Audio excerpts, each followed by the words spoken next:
Pernah gak sih teman healing melihat orang-orang di media sosial terlalu sering membagikan kehidupan pribadinya? Kira-kira apa penyebab dan dampak dari fenomena itu ya? Hai, kami mentalhealing.id. Kami siap membantumu dalam meringankan beban mental dan memaksimalkan potensi diri karena kesehatan mentalmu adalah prioritas kami. Jangan lupa like, subscribe, komen, and share postingan ini.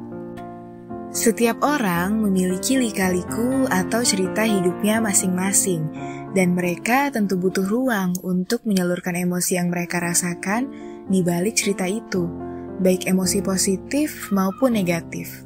Hal yang paling mudah dan umum dilakukan bagi setiap orang adalah dengan bercerita pada orang lain tentang apa yang mereka rasakan. Sayangnya, tidak semua orang bersedia dan memiliki waktu untuk mendengarkan cerita ataupun keluhan hidup kita, sehingga kita mungkin akan merasa kesepian.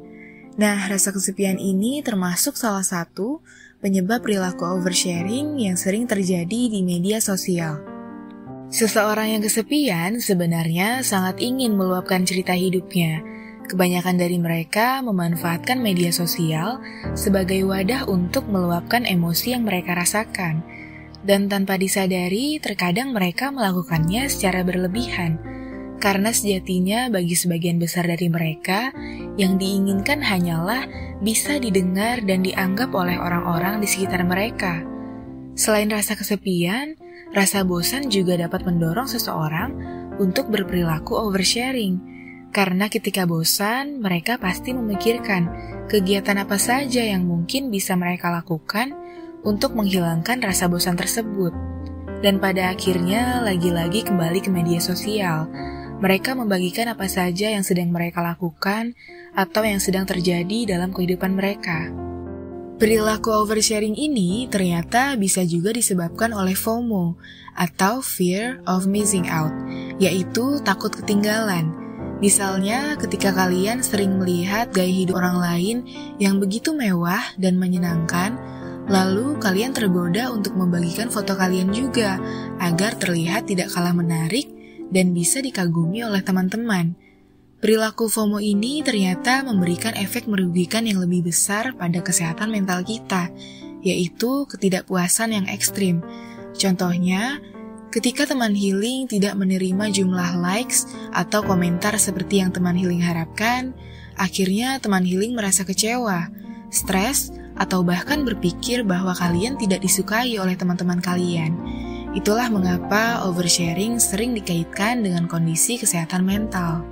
Sesuatu yang berlebihan tentu memiliki banyak dampak negatif yang berbahaya, seperti pada perilaku oversharing yang bisa menjadi bumerang bagi para pelakunya. Di antaranya adalah kesehatan mental yang menurun. Ketika respon dari orang lain malah mengabaikan atau memberikan respon negatif kepada pelaku oversharing, hal itu dapat menurunkan kesehatan mental pelaku, karena mereka merasa semakin tidak berharga di mata orang lain.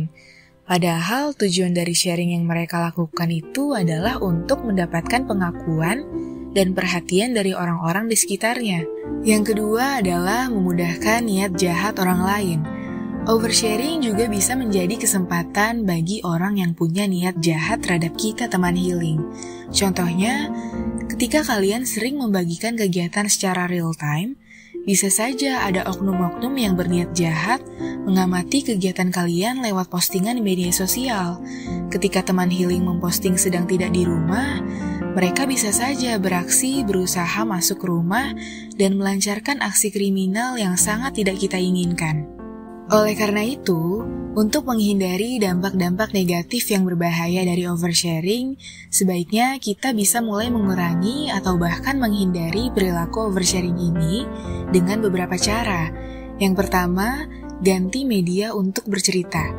Cobalah untuk terbuka dengan bercerita pada orang-orang terdekat yang ada di sekitar kita, seperti keluarga, orang tua, atau sanak saudara. Terkadang kita lupa bahwa ada mereka yang selalu ada di samping kita, tetapi kita malah memilih media sosial untuk bercerita. Padahal sebenarnya bercerita dan didengarkan langsung oleh orang yang kita percaya akan jauh lebih menenangkan dibanding bercerita di media sosial yang tidak nyata. Tidak hanya itu teman healing, Jika kalian tidak nyaman untuk bercerita pada orang lain, menulis juga bisa jadi media untuk menyalurkan emosi kita loh. Dengan menulis apapun yang kita rasakan, ternyata sudah cukup untuk meluapkan emosi kita yang terpendam. Yang kedua, berhenti membagikan informasi yang bersifat pribadi. Kita perlu mengetahui dan memiliki batasan dalam membagikan informasi tentang diri kita ke media sosial.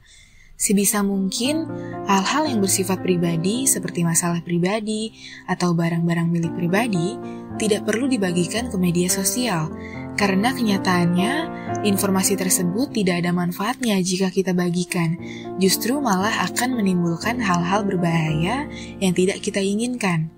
Yang ketiga, menyimpan foto di ponsel. Ketika teman healing sedang bepergian ke suatu tempat, biasanya kalian akan mengambil foto atau video sebagai bentuk kenang-kenangan, bukan? Nah, akan lebih aman dan jauh lebih baik jika kalian menyimpan dulu kenangan tersebut, daripada langsung membagikannya di media sosial teman-teman. Karena dengan cara itu, perlahan akan menghindari kita dari perilaku oversharing. Sekian psikoedukasi hari ini, jangan lupa nyalakan loncengnya. Kami akan update setiap Rabu dan Sabtu. Mentalhealing.id hadir untuk meringankan beban mental dan memaksimalkan potensi diri melalui konseling maupun kelas pengembangan diri. Karena kami percaya bahwa setiap orang berhak untuk dapat menjadi versi terbaik dirinya.